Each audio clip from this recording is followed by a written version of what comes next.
G'day guys, got a, don't even know what it is. What is it?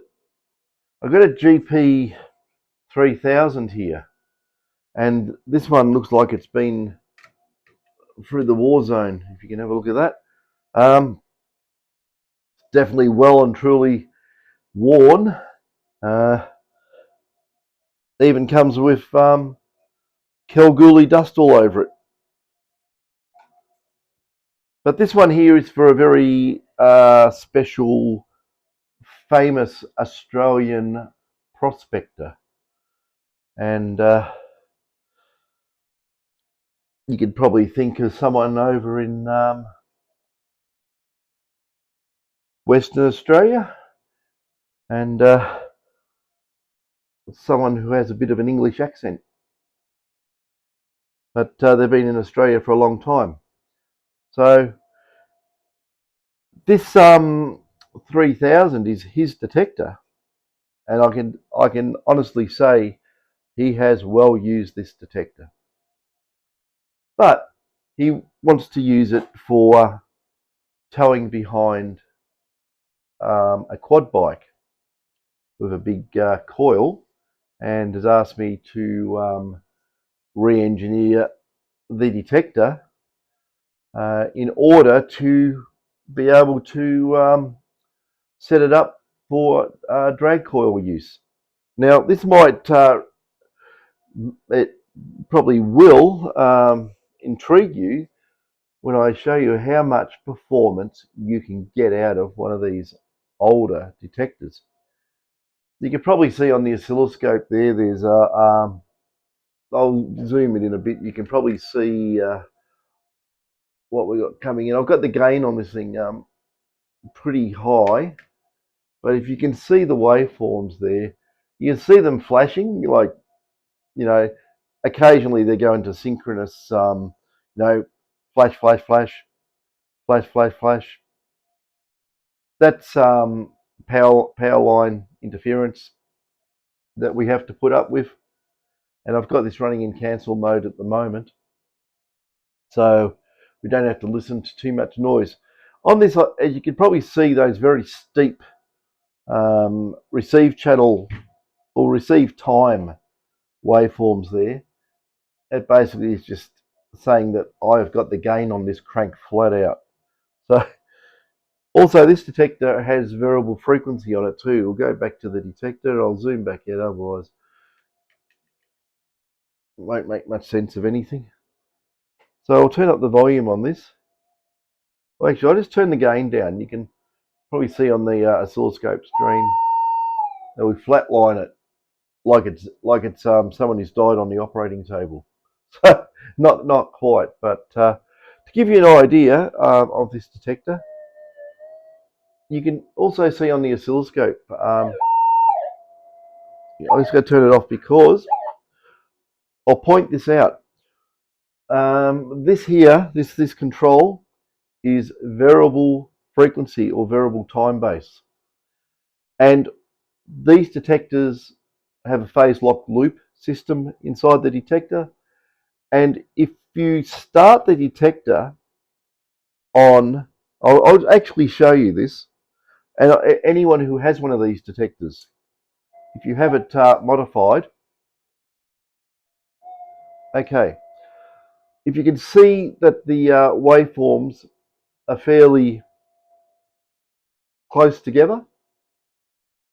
Now I'll show you what happens. Now, because we got it, I'll turn everything right up loud so you'll be able to hear it. Yeah, I've got my amplifier. See how quiet this is? I've got my amplifier here, absolutely flat out. So if you look at the oscilloscope, well, it'll do a DC change in the integrators, and it'll make a noise when I do that. But if you see this, see how they're getting very wide? It'll probably, the triggering on the oscilloscope will play up at different waveform sizes and steps as well. But if I bring it in like that, you can, well, it jumps because it all wants to squeeze in. I've got set up a hold off time on the display. So when it gets out of that, you can probably see that now. That, we'll get some stability there. Now that's moving up. These that's a long receive channel. Here is a short receive, another short, and there's another short receive. You can't see because it's off the screen, but there you go. You can stretch those right out. And to give you an idea how far these are, I've got, I'll just hit the cursor measurements here. There you go, there and there. I don't know if you can actually see this. I'll zoom in anyway. You might be able to see it. Now, I'll just get in there on the numbers on the bottom there. I just put my dirty fingers all over it, didn't I? I got silicone on my fingers. Anyway, don't know if you can see there. It's probably got a bit of reflection off this light, has it? No, there's something reflecting there. Some trays of surface mount resistors. No, but yeah, if I move to where the camera is, I can see some reflection. Anyway, you can probably see there it's 219.9, or basically 220 microseconds long on this long receive pulse here.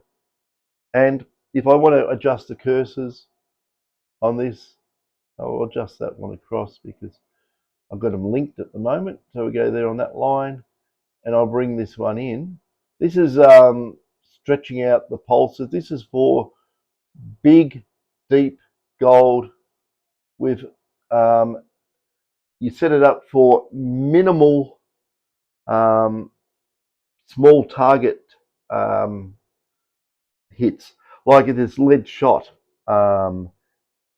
small things like lead shot, possibly you could, with the gain down, you could get rid of some bullet heads, but on big targets, like quarter ounce upwards, it'll pick those up easy and pick them up at really good depth.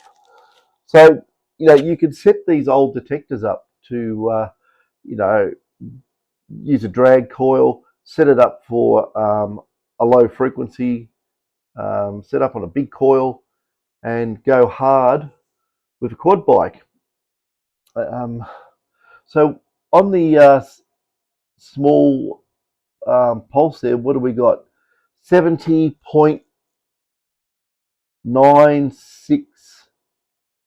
microseconds.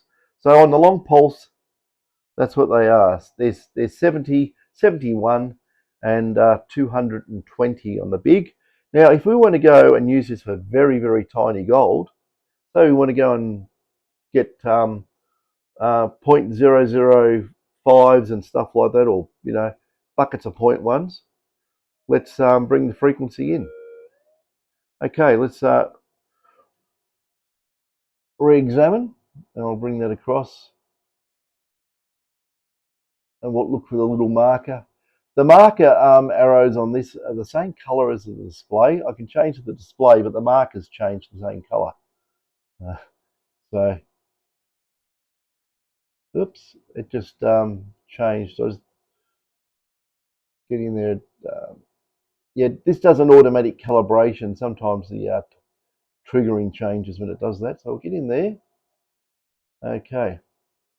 So on the small pulse, it's gone from 71 down to 54. That's the measurement there. And if I do that and I change the hold off again,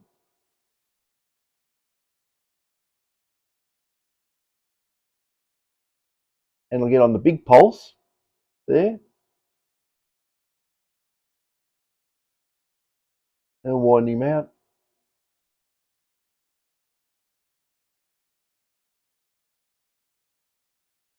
Where's my little arrow? There it is. And we'll get across here.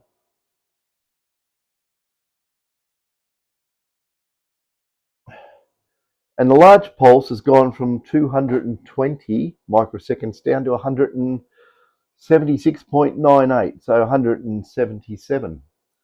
So that's the difference we have with these detectors. That's really getting to the edge of pushing the time spacing for the pulses. You don't want to do any closer, because what happens is that the ground decay coil back EMF getting very close to coming in on the receiver time. It'll just cause a bucket of noise. You don't want to do that. But that's how this is set up. So we're on the fastest time at the moment. I'll put the audio up a little bit, and what I'll do, I'll increase the gain.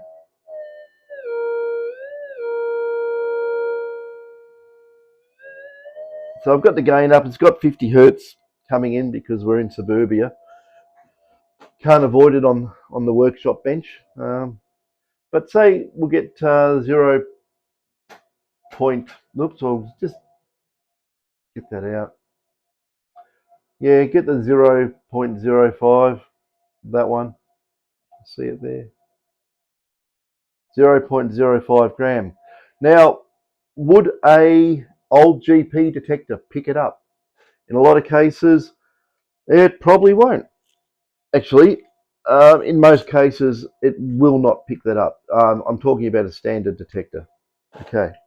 So, but we can alter the whole parameters of the detector. We can do all sorts of different things to it. So let's get this up. I was going to get this up to the height of the coil so you can see this. All right, spin this around. Okay, we're somewhere close. I'll just lock that so it doesn't go flying down, and I will adjust this so it's sort of flat. Okay, got to turn the volume up, but you won't be able to hear it. I'm wearing the microphone, so I'm trying to aim the speaker at me. There we go. Don't fall over, stay there.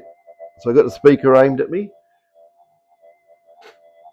0.05 of a gram. Because I'm using a double D,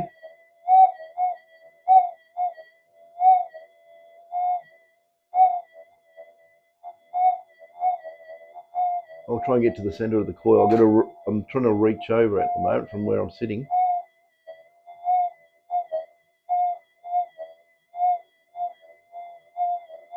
Okay, I can tell you right now, that's exceeding the performance of a GPX detector.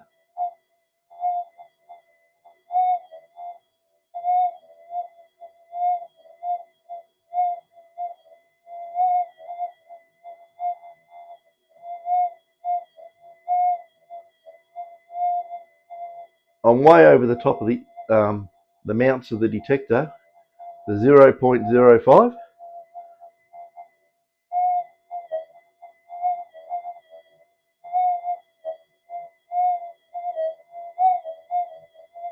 Very fast, snappy response. That's a tiny, tiny piece of gold. Very, very small. You can see it in there, a little flake. That's all it is. Now, what we'll do, we'll change over and I'll go to 0.1 gram piece of gold sitting there.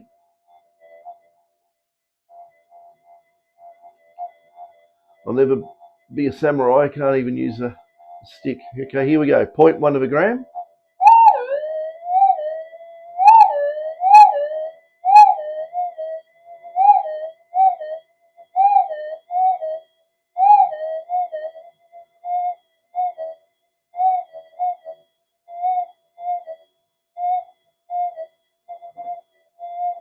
Now that's pretty impressive. The other thing I can show on this is, say if I now reduced, or should I say decreased the frequency. Say I want to go and use a big drag coil, not that I can set up a drag coil in this room. Let's turn this audio down a little bit. But say, I'll spin this around quickly again. So I'll show you the adjustment on the oscilloscope. So we'll go to a low frequency. This is at the high frequency end. So we'll take it down. and now I'm at the lowest frequency. Okay, so again, spin around, we're using 0.05.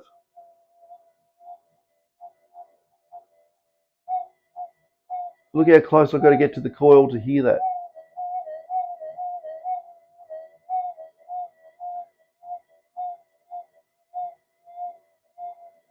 So if you had very small bird shot and you didn't want to pick it up, you could actually lower the frequency and cut all that stuff out. And on sizes like the 0.1, it make no damn difference.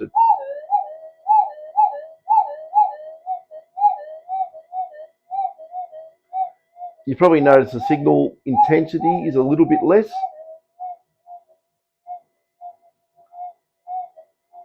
But there's not much real difference in the detection depth. But if you want to, avoid digging up that bird shot type stuff, or with a big coil, you could probably tune bullet heads out. The other thing we can do with this, we go back round, is that we have variable gain put in this detector. So I'm running full gain, by the way. This is put that down a bit more. I haven't got it down far enough. I'm running full gain on this detector. This is our gain set, usually just mounts in the front of the detector. So you can turn the gain down. You can have it very, very, I'm probably just a little bit off zero gain. If you notice that with the volume up, I've got everything full. I'm turn everything on the detector up as within reason. The other thing too, I've only got this in normal. I haven't got it in shallow. I don't like using the shallow switch on the GPs, because if you listen carefully, listen to the audio. Well, it's not going to do it at lower gain, but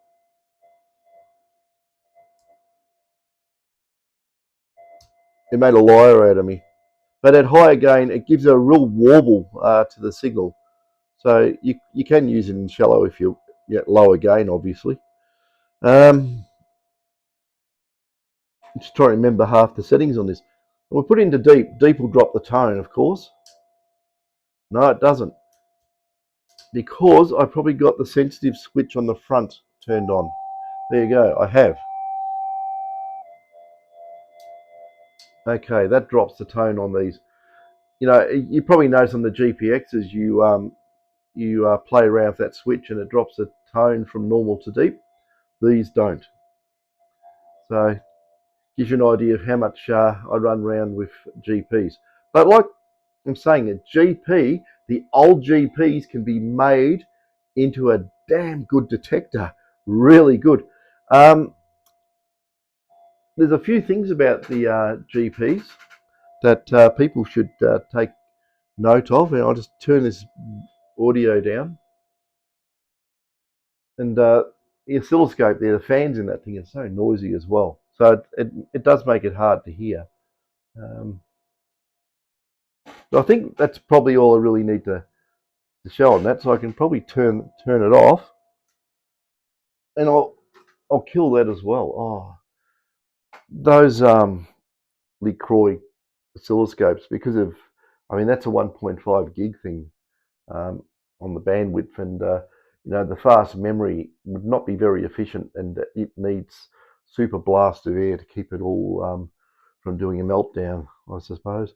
I've got another 4 or 5 oscilloscopes. I've got a 300 meg Tektronix one sitting over there. I should use that instead, because it runs dead quiet. You wouldn't even know it was on.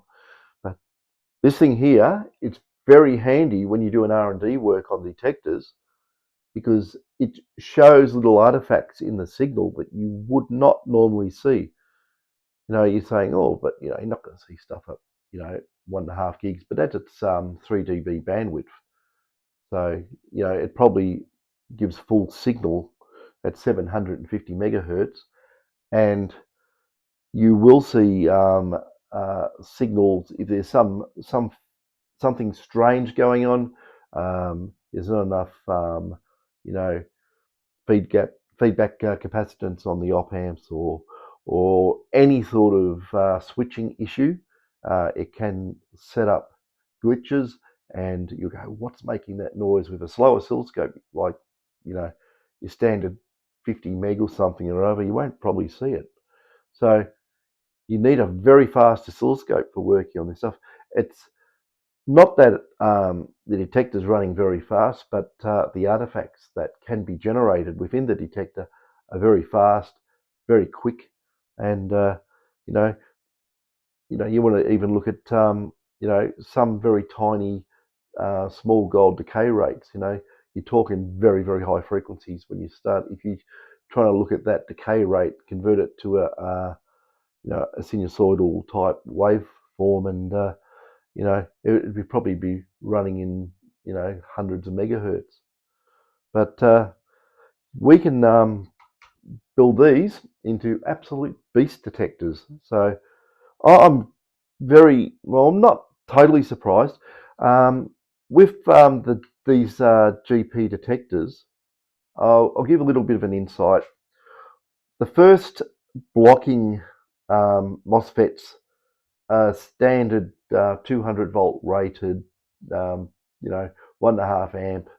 Um, um, what are they again? I can't remember the damn things. But anyway,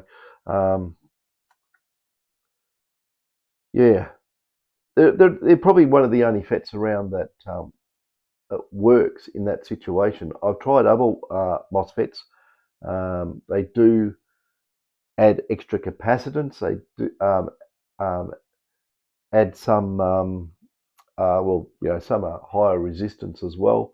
And if you've got too much capacitance, it won't switch at the right rate, and the detector won't work. So there's a lot of balancing to do. But with these detectors, they've got an N-channel MOSFET input, and then the follow-on from that to block the waveforms from the transmit side is a P-channel MOSFET, which is connected that the drain connection on the MOSFET, on the small P-channel MOSFET, feeds the amplifiers on the board, the op amps. And what I've noticed, right, that, well, I know this from fact, P-channel devices have a lower noise figure than N-channel devices, right? But they do have slightly high intrinsic capacitance, and they're technically as well, they're not as fast in a lot of regards, but there's ways of overcoming that as well with new techniques they're using. But we have a 200 volt N-channel MOSFET on the input, blocks the high voltage from the coil, and then it goes into the P-channel. P-channel has less noise overall, and that's a good thing. You don't want a lot of noise, and you also don't want a lot of series resistance there as well. That'll contribute noise into the detector. Well, it's basically signal loss, but it's measured as resistive noise. So all the new detectors, as far as I know, the ones I've looked at, have N and N. So they feed off the low-level signal off the source connection of the transistor. Now, what I noticed that there's less signal loss going via an N to P signal chain rather than N to N.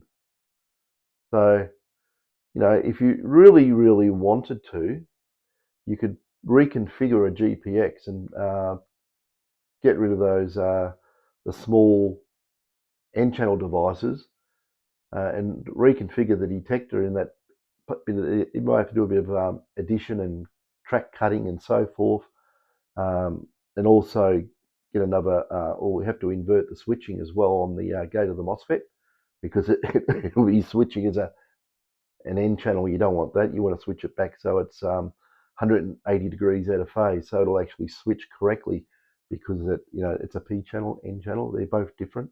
Positive on the gate of one turns it on, positive on the gate or the other turns it off. So with this, it's both gates are just on and on, or off and off. Same potential on the gates. So you can do some very interesting things to the GPXs as well if you wanted to. These transistors in these detectors, when these were made, they're old. There's a lot of new devices for you can replace a hell of a lot of the components in here with new devices. You know, you can even the coil driving MOSFETs here, you can replace those with smaller surface mount devices.